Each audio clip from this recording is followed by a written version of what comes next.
Ahoy! Welcome to another edition of the Slim Film Festival Bubbles, where we welcome the most bubbly guests of this year's festival, 66th edition. Two super bubbly people here with me in the studio. Their names are Janne Schmidt, who's the director, and Eveline Hagenbeek, who's the scriptwriter of a beautiful Dutch film called King of the Wanderers. And I think, Eveline, if there's one person in this studio today who can tell us briefly what the film is about, it should be you, I guess. Yes. It's a story about a young girl, Meisje, who gets reunited with her father. And she thinks he's a traveler, but she discovers he's different. He sees things that are not there, and he lives in a fantasy world in which he thinks he's a king. Mm-hmm. And then they go on an adventure, and she discovers more, but I don't want to spoil it. Okay. I will first ask you a question from the film, inspired by the film. What were the three best things that happened to you yesterday? You remember in the film, this is yesterday. Oh. Oh, yeah. I kind of mentioned. Like maybe one for you, and one for the both of you together. For me, it was the applause after the film. We showing the film yesterday, and you got an applause. And it was very loud. So it was very nice. Yeah. It was a wave of applause. Yeah. It was the biggest ever we experienced for this film. Really? More than the premiere. More than a premiere. It was insane. Yeah. Wow. So yeah, that was very nice. That's one of, you can call that one of the best things. You also have a best thing? there was nothing better. Better than that? No. Well, we had a nice day at the festival. We saw a movie, had some food, we were at the park. But also the red carpet. The red carpet. We had interviews there. We met. That certainly was one of the best things. No, we met all these people and took photos. So we felt like movie stars for a little while. Yes. The film opens with a deliberately confusing scene, which also set the tone of the movie. What we see is not always what is really going on. So can you explain a little bit about this opening? How do you set the tone for the movie? Well, we discussed this. This scene was written later. We wanted to start the movie in a surprising manner. And we thought it had to be a palace where the king is waking up in his royal bed.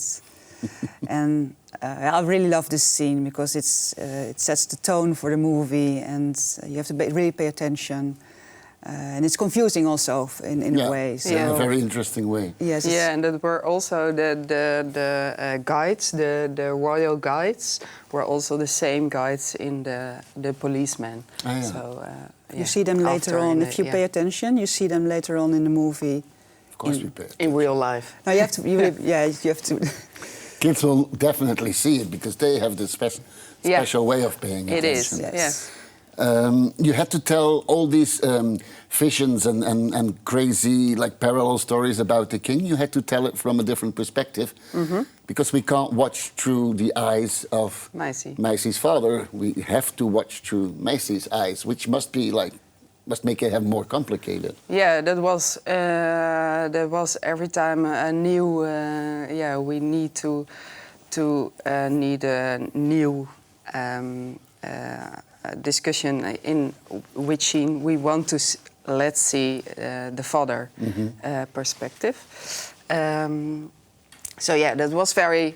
That was not so easy to do that, but we did it, and I think it is also the best of the film to see that imaginary world. Yes, that was Janne's idea to show the hallucinations and everything that's going on. You can really understand what a person with schizophrenia encounters. Yeah, and it helped me to kind of change the perspective I have on the world. I mean, normally when you walk the big city and you see these people like being angry with themselves and making speeches and shouting, and then you might think like, yeah, you shouldn't drink that much or stuff like that. But now you understand it's like quite a big part of it might be from what's going on in their head, and it's really something they have to cope with and learn how to live with. Yeah, and that was also very important to open the conversation between children and parents about this kind of people and build a more empathy around these kind of people. And yeah. If we talk about the technical part, you work in a very special way with colors, and you work even in a more special way with colors that are not there. Because there's a lot of green in the film that follows, and no red at all. Yeah. How did you do that? Well, maybe why did you do it? Yeah, because the red is a trigger for Tom to have hallucinations. Yeah, and then we have a lot of conversation with the crew and cast, and especially with the crew, and say it is not possible to show red in the film before. Yeah, but how did you organize it? Did you do it in post-production, or No. There was no red on the set? Yeah, there was no red on the set. Yeah. Before the father arrives or comes to the story, mother and daughter have a really, really positive relationship that really sets an example of how family life can be lived in different ways or different constellations. How important was that? It was very important because the mother, we want to have that the mother have a good vibe with the daughter, and we build it also in a lot of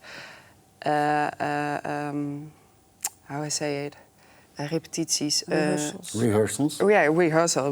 We rehearsal a lot of time, and that was very good to build a bond behind between.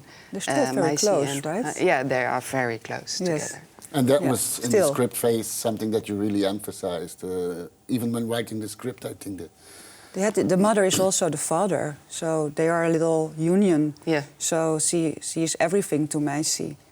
Of course, Meisje misses her father, but the mother-daughter bond is so strong. It had to be. You've been walking around in the city already, did you? Any first impressions of Zlien that you can share with us? It is a wonderful city, and also the people are very kindly. Yes, very. And but everybody talks about the castle. We still haven't seen the castle. The castle. Yeah, there's a castle. Yeah. No, it's a. In the park. In the park. Yeah, but it's a villa. It's not really a castle. It's not a medieval fortress. It's just a nice house. Yeah, but it's a highlight of Zlien. So no. Oh, other. No. What is the highlight? What is of that? Zlien? What do we have to see then? Shoes. The zoo. Shoes. Shoes. If you come to Zlien, the Bata. you see shoes, you talk about shoes, and that's your perfect natural bridge to our last question. Because I ask everyone in the studio, could you please put your foot on the table? On the table. For on the table. A few seconds so we can see your shoes. Both? One foot is enough. Okay. I mean, both of you, one foot, but we go one by one and you tell us the story, like why did you bring these shoes? What's so special about, what's the story behind your shoe? Oh. Every shoe comes with a story. I have these in pink, and I wanted a black pair to go for every day. And because you don't wear pink every day. I don't wear pink, unfortunately not. So I wanted something serious. Pink was forbidden on the set. I wanted a serious shoe. That's would be nice. And black is very serious. So this is my serious shoe for serious interviews. So you have conversations with your shoe before you go to sleep. Yes, You have a serious talk. Not you today. You can go. Yeah. What about you, Janne? Yeah, this is second-hand shoes, a vintage shoe. So it's also very important to have. So they come with a story, but it's not just your story. No, it's that's also true. somebody else's Yeah, story. it is. Yeah. Thank you for showing the shoes, bringing the beautiful film to the festival. Yeah, thank you. Thanks for being here with us in the studio. It was a pleasure. Thank you. Thank you Enjoy very the much. festival. Yes. Thank you. And we hope to see some of you again in one of our editions of this Zlien Film Festival Bubbles. Ciao.